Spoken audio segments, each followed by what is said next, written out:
What is going on YouTube? It is your boy MrBaboon back with a reaction video. This time we are reacting to historical duels that put the Wild West to shame.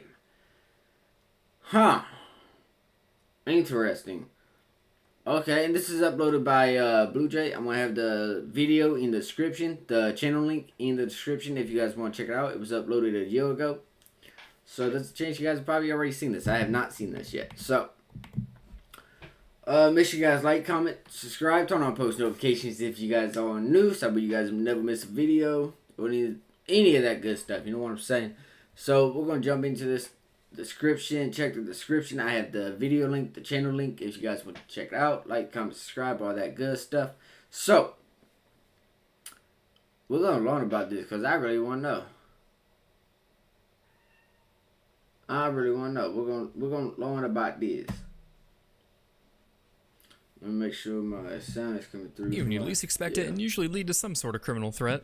Unlike today, where death threats can be made from the safety of your couch, the people of the past didn't have the luxury of the internet to keep their murderous desires at bay. Instead, they resorted to a good old-fashioned duel to settle their differences. This glorious practice sent a strong message that no matter how big or small, any problem can be solved honorably with a little elbow grease and murder. But while dueling is no longer available today, don't you worry, champ, we have our alternatives. Hey, so actually, I said I didn't want any pickles. Ratio. What's that gonna do? L. But for some, a traditional duel can only bring so much excitement. You know how getting stabbed and shot at gets dull after a while. So today, we'll explore the stories of those who participated in some of the wacky duels in history. Okay, come on, Blue Jay. Yeah, bro, I love this channel. This channel is so good. It's well known that the French's two greatest contributions to the world are drinking wine with your pinky out and cartoony murder stories, such as the hot-headed man who headed the headhunt after beheading the head of state while heedlessly spearheading his headless demise. But reigns of terror aside, the French are legendary for their use of duels to settle their disagreements. Everything from political differences to whose mustache best represents a kick-ass roller coaster. So when Monsieur de Gondré and Monsieur de Pique found out they had both been seeing the same woman, a duel was sure to follow. The year is 1808, and the renowned dancer at the Paris Opera, Mademoiselle Tervite, was dating Romprey, but began to see Lepic on the side for a little extra baguette. Both men laid claim to the woman, because... Listen, if anyone is fighting over, like, a woman or anything like that, don't do it. It's not worth it. It's really not. It's really not. There's, like, what's the population right now? Hold up. We're going to do a little Google search, okay? Just for all my single people, okay? Which includes me, actually. Because fighting over women gets you nowhere in life. Absolutely nowhere. So, watch this. Population.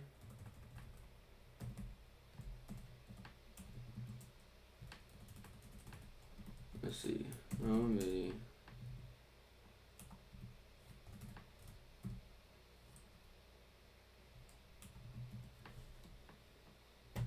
Okay, let's see.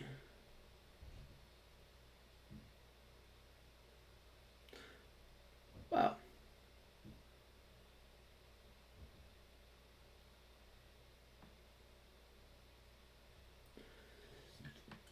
Wow. So the population of females in the world is estimated at, that's a big ass number.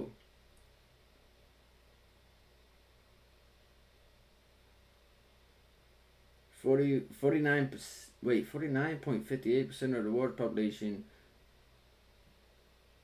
Yeah, so I mean, that's a lot of females. And fight over one female is not the way to go. Is pretty much the point I'm trying to make, okay?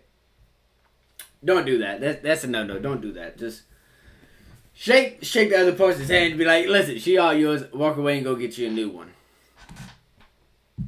The 1800s and before Beyonce could still do that kind of thing, agreeing to a duel to win her heart. But given the grand nature of the prize, so too must the duel itself be elevated. Literally. Oh, if it is the woman you want, Miss. $1 million goes a long, farther way to say. Money. You guys build yourself up, you know what I mean? Get yourself in check. You guys won't even have to chase the female. They're going to chase you. Like, nah. Everyone just needs to stop the chase. Like, let them come to you. The chase is, no, it's over. Stop the chase. Don't chase no one. Don't do that. Don't do that. I don't want that to hold away. You chasing people that you want in your life, they're not going to stay. They're not. So you got to let people choose if they want to stay in your life or not. Simple. Monsieur de Pique, a duel we must have. May the 3rd, the crack of dawn, we duel. You're on, monsieur.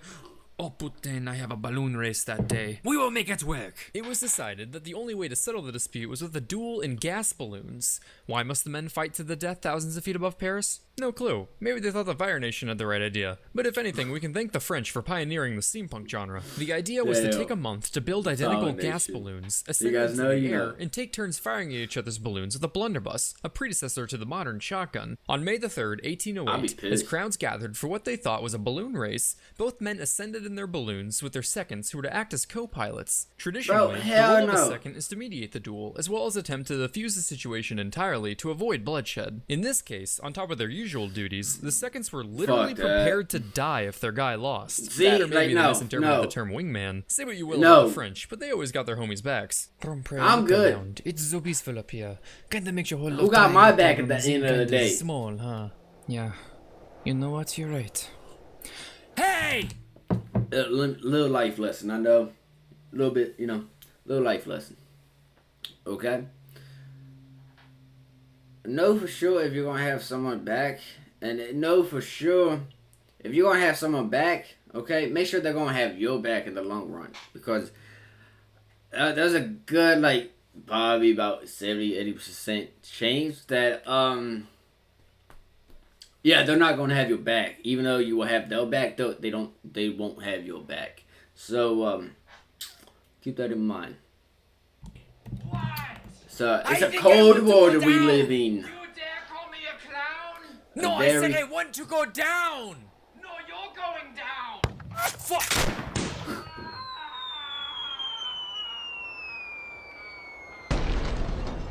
Damn! Oh! Marie! Marie, are you okay? Well, at least my honor is restored. Dear God, there are body parts everywhere! At about half a mile up, a signal was given and the duel commenced. Lepic fired first and miraculously missed the giant balloon. Grompré followed with his shot, which hit its mark, sending Lepic and his second plummeting to the ground, who were then, quote, dashed to pieces on a housetop.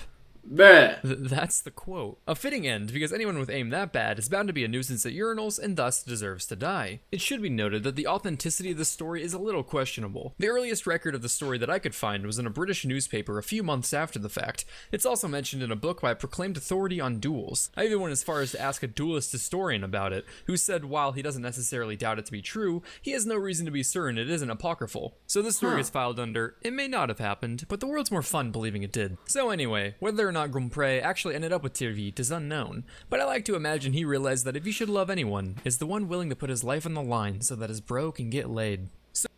Morning. Hardee's 2 for $5 mix and match breakfast starts your day with made from scratch sausage and egg biscuits, biscuit and gravy, or syrupy French toast dips. Pick any 2, just $5. My rewards members get exclusive offers on the Hardee's app. Recyclable just like paper. More wallpaperable. Mentos, yes to fresh. So what could possibly follow up Balloon Tower Defense France Edition? That's right, the French again. Back during the French Restoration, there existed a lot of tension between the former soldiers of Napoleon's army and the bright and shiny Royal Guard. And considering the French tend to be quite honest and direct with their thoughts, quarrels are rather expected. Which shouldn't be too surprising. It's such a problem that they literally developed a career dedicated to silence. One such quarrel occurred when Colonel Babier Dufay trod on the toes of the young Captain Raoul de Vere of the Royal Guard and insulted his cockade. Get your mind out of the gutter, it's a hat ribbon. But apparently in 19th century France, mocking a glorified knot was akin to spitting on an orphan, because Raoul was so insulted that only blood could remedy such a dishonor. He challenged Dufay to a duel, offering up the rapier, sword, or pistol as the weapon of choice, whichever Dufay preferred. This surprised the colonel, who was all like, oh shit, so you've mastered all these? To which Raoul responded, no, I'm 18. Seeing as how Dufay wasn't a fan of Fortnite, he wasn't all that interested in murdering children that day. But as he began to walk away, Raoul placed his hand on the colonel's cheek, which sounds really touching at first, until you realize that's just fancy olden talk for giving him the old airplane treatment. And thus, a duel with rapiers commenced. They faced off in the street, where the more experienced Dufay proceeded to easily disarm Raoul 4 times. Okay, stop. No, down. Put down, boy. This is pathetic. I'm not an assassin. You have not bested me yet, good sir. Bro, if he just did something okay, four fine. times, you guys hell-bent are on a fight to the death? You insulted my cockade! Jesus Christ. Okay, let's make things interesting. Apparently, 4 consecutive disarms wasn't enough to solidify a victor, so DeFay proposed that they should, he wasn't even trying. Tie their left arms together, enter the back of a coach, and stab each other to death with daggers. Because you know what they say, if you can't win with a sword 4 times, try Fast and Furious with knives. This was thought to be the perfect solution, as it would ensure no one could escape. So the seconds took over for the carriage driver, and began driving their pre-routed 2 laps around the Place de Carousel. And if there's anyone I feel most sorry for, it's them. So great. Wait till you see my spin move. I made this move myself. Not the cocaine.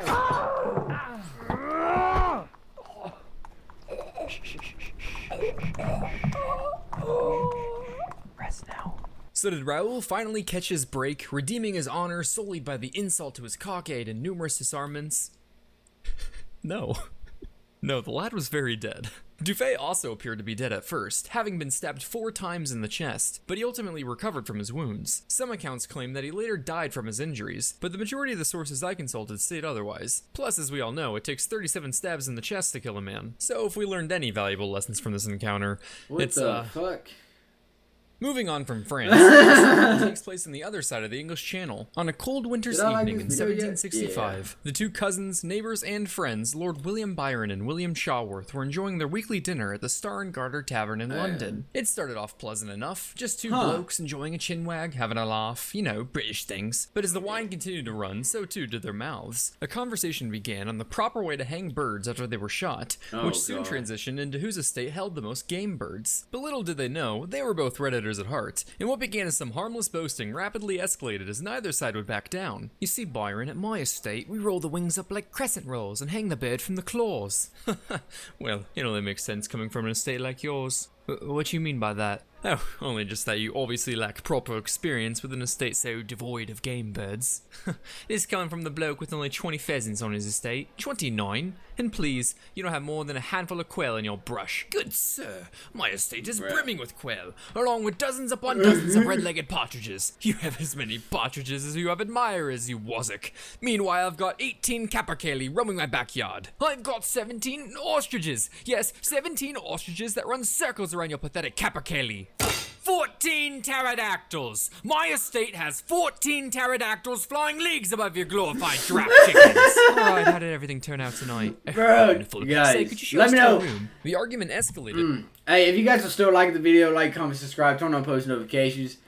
And if I'm not mistaken, I want to say a lot of the duels back then did kind of involve, like, a lot of, what's the word I'm looking for? There's like a word I'm looking for, but anyways, I use my word for it. It's pretty dumb. Like, it's pretty dumb. Because, like, a lot of these duels happen over nonsense, I feel like. I don't know. I don't know. Let me know in the comments what you guys think. To the point where they drew their swords and asked the waiter to show them to an empty room. The waiter returned after hearing a lot of commotion to find Chaworth gravely injured, with Byron's sword driven firmly through his gut, proving once and for all that Lord William Byron had the most birds. Or something like that. Chaworth lived for a full day before he died, during which he claimed that he only regretted that the room that they dueled in was so dimly lit, and thus caused his defeat. Basically the equivalent of saying, I lost because he had a good gaming chair. After his cousin's death, William Byron was put on trial for murder before the House of Lords, during which they asked him, are you guilty of the felony of murder? To which he responded, nah fam, and so they found him guilty of manslaughter instead. While normally you expect people to regret their stupid decisions, Byron proudly mounted the sword that slew his friend in his bedchamber, and later would earn the nickname, the Wicked Lord. He ultimately got off with just a small fine, showing that as long as the honor of bird lovers is at stake, and you happen to be a lord, you absolutely can put a price on human life. What? Oh, hey Life Lesson Leopard, what wisdom do you have for us today? Dwell not on the grievances past, for that which festers blooms with thorns, and those whose minds dwell to the last shall find their doom, this leopard warns. Okay. What, you want money? You want to keep those wings? Jesus, okay, here. I could have taken them. What was that? 10 out of 10 stars. Bro, such a good video. Really well done video. Like always, you know what I mean? Blue Jay never seems to disappoint. Never disappoints. Never. Let me know what you guys think about this video down below in the comments. Like, comment, subscribe, turn on post notifications. If you guys are new, check the description. Video link, channel link. If you guys want to check it out, you guys can. I think that's going to do it for this reaction video. So I will see you guys in the next one. Positivity is key. Motivation is key. Happiness is key. I'll see you guys in the next one. Damn. You guys watch out for each other. Stay safe. I'll see you guys in the next one.